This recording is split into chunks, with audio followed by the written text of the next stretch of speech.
So the first book was, or first record of achievement was really the formal things, the qualifications and the messages and correspondences from and to people who are quite important in their own spheres of influence. This is less, this is more like an archive of stuff that I've done, which I'm sort of proud of, really. It starts with a St George's Youth Group Award, and I was awarded Mr. Clever in 2000.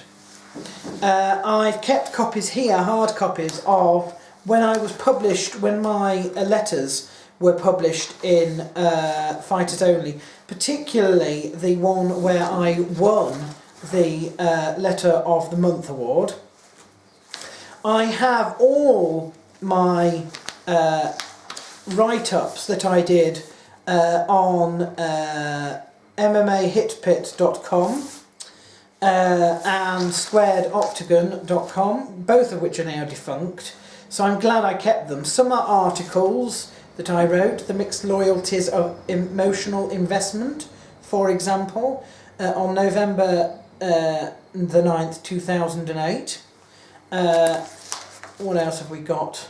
An Accident Waiting to Happen on the 9th of February 2009. What else have we got? A Chronicler's Free Reign at Cage Gladiators, that was some of my updates there. And reviews. I also have photos in here, and these are the only photos I have of the Norman Plantation, which was, I have an allotment now, and this was before that. This was when I was back in Lincoln and I had a tiny little vegetable patch, and that's some of the photos from what I managed to achieve in that.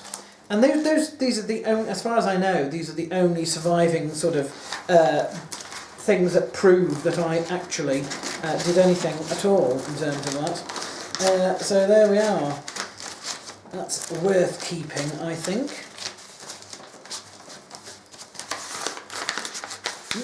If I can get it back in.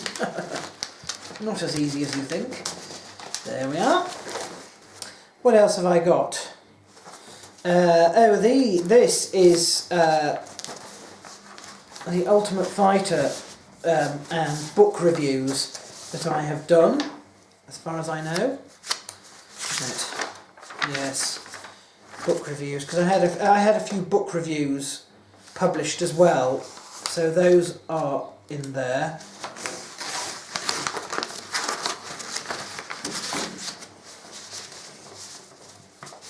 That's lovely. Correspondence to people at Ripley Castle. I think that might be about it. What have we got? I think that's it.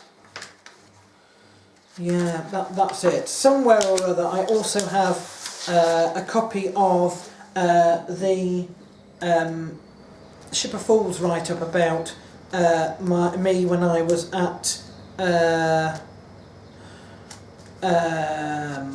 St Paul's Cathedral. They came and reviewed one of the services or whatever it was, and I think that's in the other one at the back probably. So there we are. Any other correspondence, any other letters and stuff that are not as important are kept in a different sort of archive. So it's hit and miss as to whether, when those archives are full, I will transfer some of the letters, when I've been writing to various parliamentarians, for example, into there, because at the moment they're in other folders, and these things do switch. Generally, when the folder gets full, before I get a new folder, I go through, and anything that I feel is actually not as relevant as I thought it was going to be gets thrown away, and anything that I think could go in other places does, to give me space before I then have to invest in another folder. So you might find that when we're going through other bits of the archive, that there are bits that obviously look like they may eventually end up in that record of achievement, because there's plenty more pages in that one, and that's it for this sort of diary days. and really that's it in terms of the academic archive as well.